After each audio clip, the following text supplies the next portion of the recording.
हाय बच्चों, क्या हाल है? आप सभी का स्वागत है वॉक नैप चैनल पे। हमारा से चल रहा है क्वेश्चन मीनिंग सीरीज और चैप्टर है ह्यूमन स्केलेटन सिस्टम।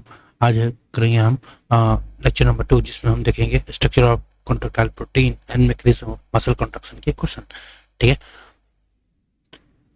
आइए पहला क्वेश्चन हमारा, what is the structural composition of an actin thin, जिसे हम एक्टिन को थिन फिलामेंट भी कहते हैं। Option A, single strand of globular actin monomer, the two affecting twisted around each other, a polymer of tropomyosin and troponin, a complex of myosin and actin। तो structural composition of actin या फिर thin filament क्या है? तो वो है आपका the two affecting twisted around each other। The affecting filament is primarily a polymer of which subunit। कौन से प्रोटीन सब यूनिट के affecting जो है वो आपके पॉलीमर मतलब पॉलीमर है? ट्रोपोनिन, मेरोमायोसिन, ग्लोबुलर जीव एक्टिन या फिर tropomyosin. The F-actin filament is primary polymer of globular G-actin protein। ठीक है, which protein forms long filament that lie alongside the F-actin strand in the thin filament। ऐसा कौन सा एक लॉन्ग फिलामेंट है जो कि हमारे एफ एक्टिन के साथ साथ उसके बगल में लाई करता है? ठीक है, यानी अगर एफ एक्टिन हमारा ट्विस्टेड है तो वो जो आपका फिलामेंट है वो भी ट्विस्टेड होगा। तो कौन उस फिलामेंट का नाम क्या है? क्या वो मायोसिन है, ट्रोपोनिन है, मेरोमायोसिन है या फिर ट्रोपोमायोसिन है? तो है आपका tropomyosin. The troponin complex in the muscle is periodically attached to which structure? The myosin head, the tropomyosin filament, the light meromyosin tail, the active site। जैसे हमारे मतलब जो ट्रोपोनिन कॉम्प्लेक्स, तीन तरह का ट्रोपोनिन कॉम्प्लेक्स होते हैं। ठीक है, उसमें एक ट्रोपोनिन कॉम्प्लेक्स का एक फंक्शन दिया हुआ है हमारे एनसीईआरटी में। वही पूछ रहा है कि the troponin complex in a muscle is periodically attached to which structure। वो जो ट्रोपोनिन कॉम्प्लेक्स है वो किससे अटैच होता है? तो मायोसिन हेड से या फिर ट्रोपोमायोसिन फिलामेंट से या फिर द लाइट मेरोमायोसिन टेल या फिर द टीन एक्टिव साइट। तो वो अटैच होता है आपका द ट्रोपोमायोसिन फिलामेंट से। In resting muscle, what is the role of troponin subunit? जब हमारा मसल रेस्ट करता है तो ट्रोपोनिन सब यूनिट का रोल क्या है? It bind ATP to active, it bind ATP to initiate contraction, it project the myosin cross arm, it block the myosin binding site on actin या फिर it polymerise globular actin into F actin. तो troponin subunit का function क्या है? एक role दिया हुआ है। जब हमारा मसल रेस्ट होता है तो वो क्या करता है ना, वो ब्लॉक कर देता है मायोसिन बाइंडिंग साइट को। किस पे? एक्टिन फिलामेंट पे। ठीक है, तो मायोसिन क्या है? एक हमारा थिक फिलामेंट का है ना, थिक फिलामेंट है। तो थिक फिलामेंट कहाँ अटैच होता है? आपके एक्टिन फिलामेंट पे यानी लाइट फिलामेंट पे। तो किसी जगह तो अटैच होगा ना। तो जो आपका ट्रोपोमायोसिन पे जो अटैच होता है हमारा मायोसिन, तो जो ट्रोपोनिन होता है वो वैसे स्ट्रक्चर पे यानी वैसे साइट पर, एक्टिन के वैसे साइट पे जाके बाइंड करता है जिससे हमारा जो मायोसिन बाइंडिंग साइट क्या होता है? ब्लॉक हो जाता है। Myosin thick filament are characterised as monomeric globular protein, dimeric regulatory protein, polymerise protein या फिर सिंपल कार्बोहाइड्रेट कॉम्प्लेक्स। तो सही है आपका मायोसिन थिक फिलामेंट क्या आपका पोलीमराइज प्रोटीन है। ठीक है, what are the monomeric proteins subunit that polymerise to form myosin thick filament? तो ऑप्शन अगर चेक करें तो ऑप्शन ए है globular actin, option B troponin, option C meromyosin या ऑप्शन डी ट्रोपोमायोसिन। जो थिक फिलामेंट है myosin, उसका monomer क्या है? उसका मतलब मोनोमेरिक प्रोटीन सब यूनिट क्या है? तो जो आपका मायोसिन थिक फिलामेंट है वो आपके ट्रोपोनिन, ट्रोपोनिन बोल रहा हूँ, मेरोमायोसिन उसका मोनोमर है। यानी मोनोमर ये बोल रहा हूँ, मेरोमायोसिन कंबाइन करता है और फॉर्म करता है आपको मायोसिन मतलब थिक फिलामेंट। ठीक है,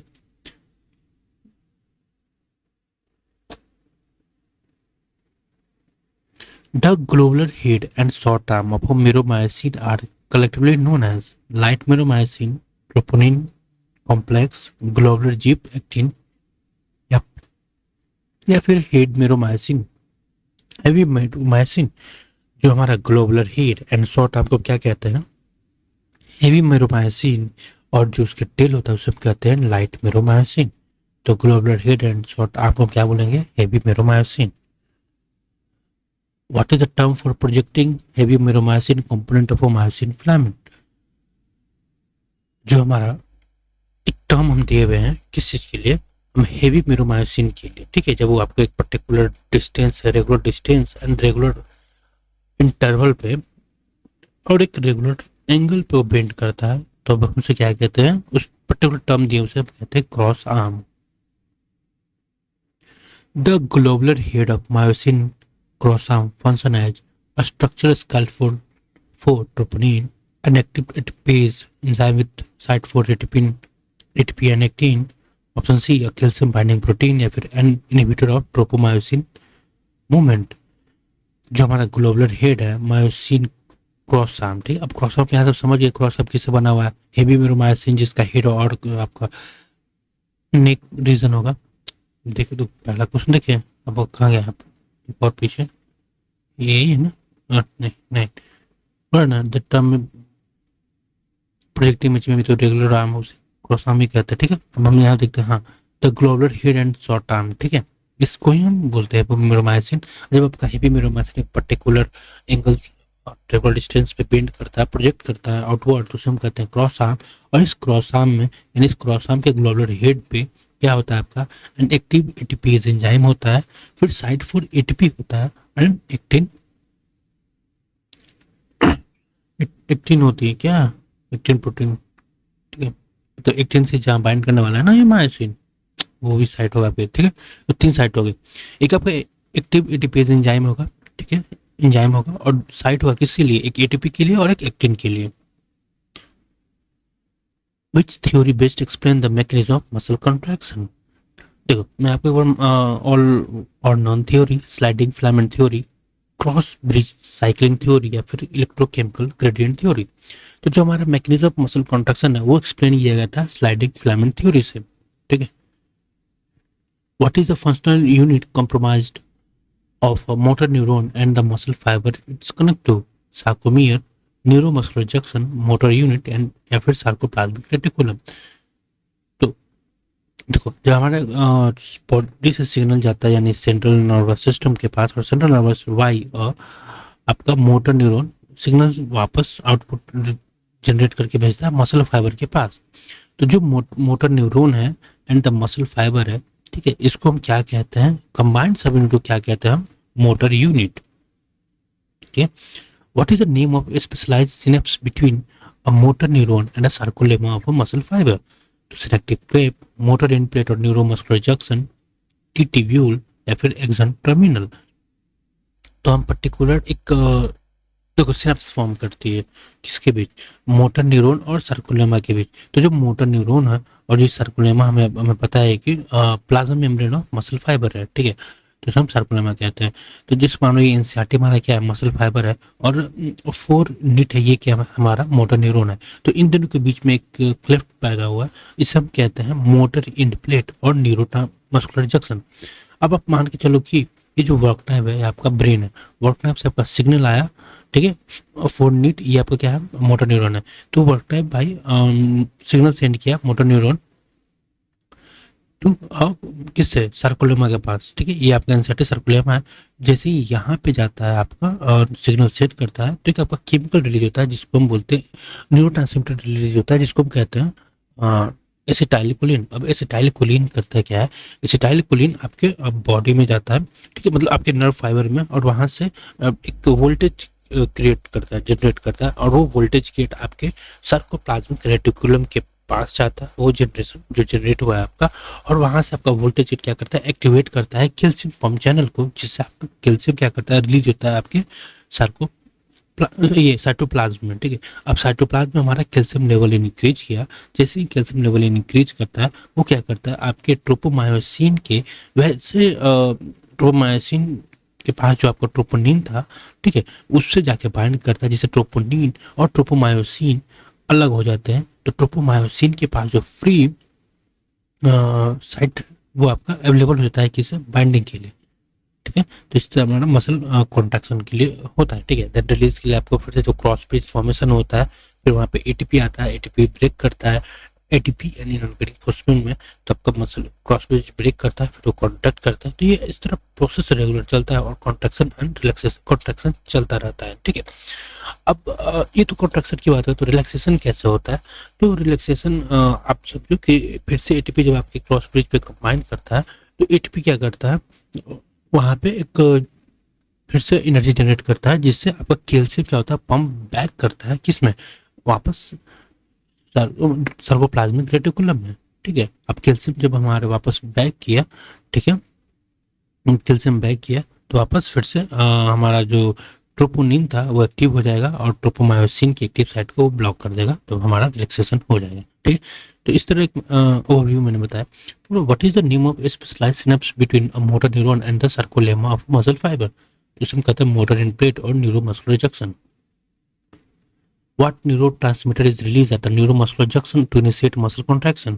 कौन से न्यूरो ट्रांसमीटर जनरेट होता है तो टू इनिशिएट मसल कंट्रैक्शन? तो अभी हम देखा वो है आपका, अगर ऑप्शन देखें तो डोपामीन, सेरोटोनिन, नॉरएपिनेफ्रिन या फिर एसिटाइलकोलिन, तो है आपका acetylcholine. What is the direct result of the action potential spreading through the muscle fiber? Release of acetylcholine, release of calcium ion into the sarcoplasm, hydrolysis of ATP या फिर detachment of myosin head. तो what is the direct result of action potential spreading throughout the muscle fiber? तो उससे होता है कि ये calcium ion हमारे सर्कोप्लाज्म में क्या बोलते हैं, रिलीज होते हैं।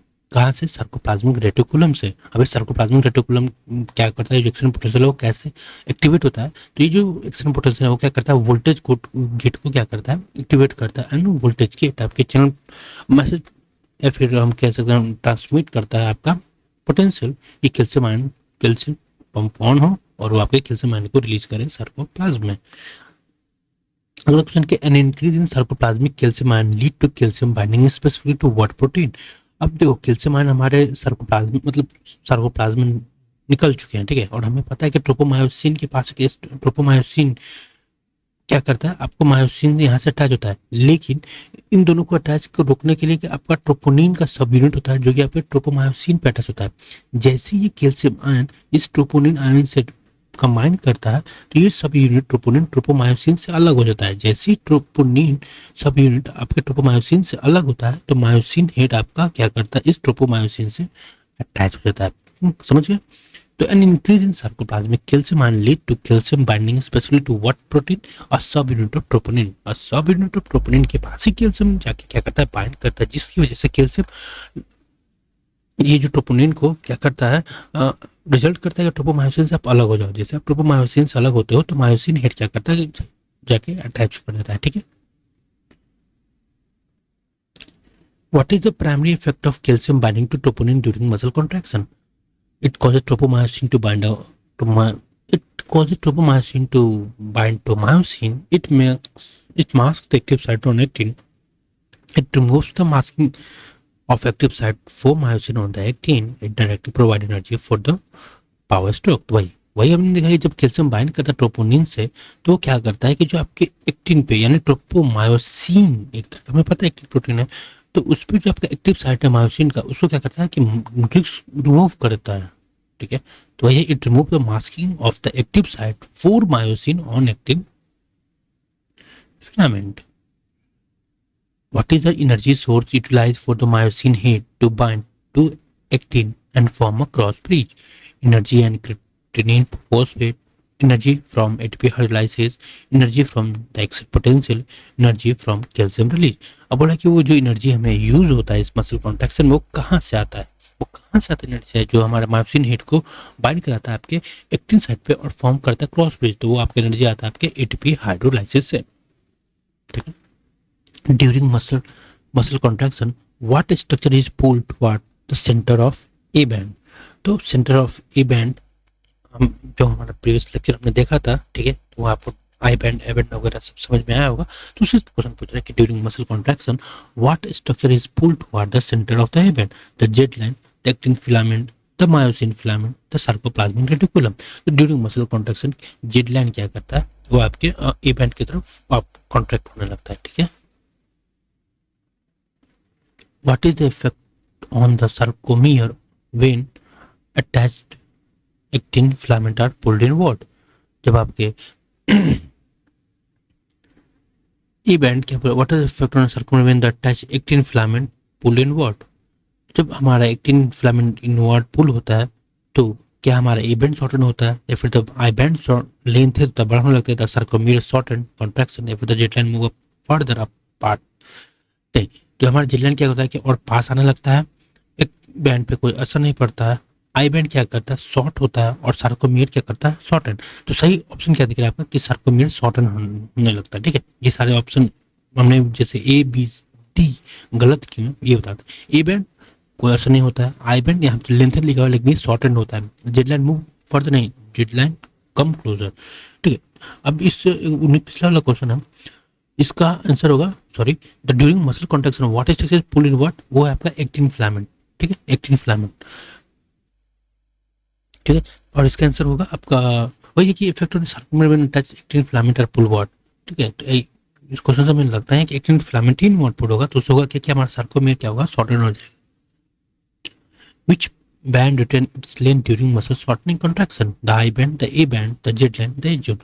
देखो I band शॉर्टन होने लगता है, A band retain it length, Z line ये भी आपका आस पास में आने लगता है, और एज जोन ये भी आपका छोटा होने लगता है। ठीक है, तो सही आंसर क्या है इसका, ए बैंड पे कुछ भी असर नहीं पड़ता, यानी इसका जो लेंथ है वो रिटेन रहता है। Which band retain its length during muscle contraction, that is A band. What specific event allow the myosin head to return to its relaxed state after a powerful power stroke? तो कौन सा event होता है जो कि हमारे myosin head को return कराता है उससे रिलैक्स स्टेट पे, binding of a new ATP molecule, release of ADP and inorganic phosphate, increase in calcium ion concentration, या फिर हाइड्रोलाइसिस ऑफ एटीपी। तो होता क्या है कि जब हमारा एडीपी यानी इनऑर्गेनिक फॉस्फेट आपको क्या करता है, रिलीज करता है, तो हमारा मायोसिन हेड रिलैक्स करता है और रिटर्न करता है अपने रिलैक्स स्टेट में। What break cross bridge form between myosin and actin, तो वो क्या है, option release of calcium ion, the binding of new ATP molecule to myosin, the power stroke itself, the binding of troponin. तो क्या है, what break the cross bridge, तो वो है आपका the binding of a new ATP molecule to myosin. The cycle of cross bridge formation and a breakage continue until what occur?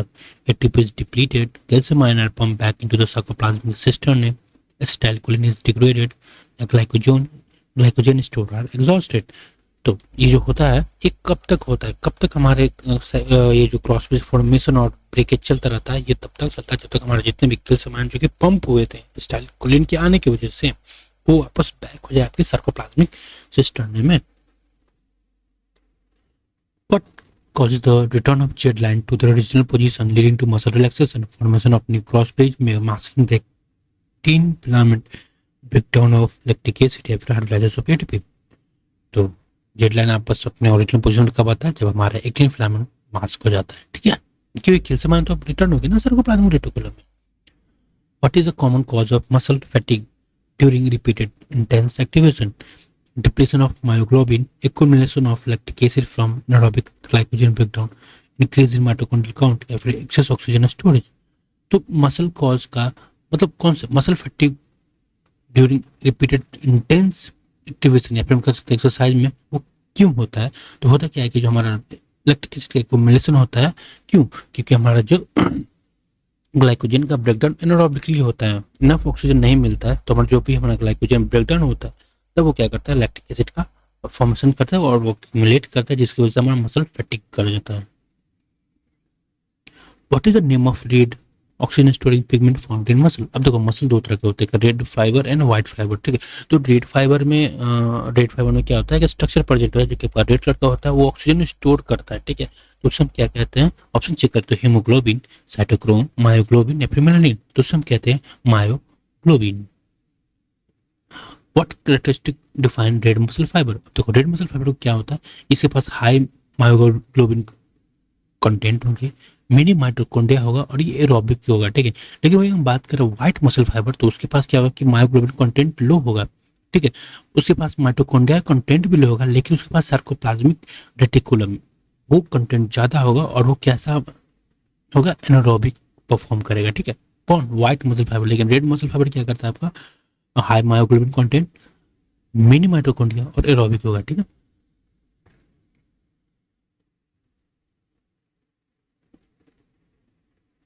What muscle fibre primary depend on which process for energy? White muscle fibre, हम बोलो what बोल रहा हूँ, white muscle fibre aerobic respiration, anaerobic process, direct phosphorylation या फिर lipid oxidation. जो white muscle fibre अभी हमने देखा कि इसके पास माइटोकॉन्ड्रिया कंटेंट कम होगा, लेकिन इसके पास सार्कोप्लाज्मिक रेटिकुलम का जो कंटेंट है वो ज्यादा होगा। और ये किस पे डिपेंड करता है प्राइमरी? ये डिपेंड करता है एनारोबिक प्रोसेस पे, ठीक है। तो आज के लिए इतना ही। अब हम मिलते हैं नेक्स्ट लेक्चर, वो होगा हमारा ह्यूमन स्केलेटन, जैसे हमारे स्कल, रिब केज, ये सब के बारे में, ठीक है। तो थैंक्स एंड स्टे मोटिवेटेड। ख्याल रखना अपना बच्चों, मिलते हैं हम नेक्स्ट लेक्चर में।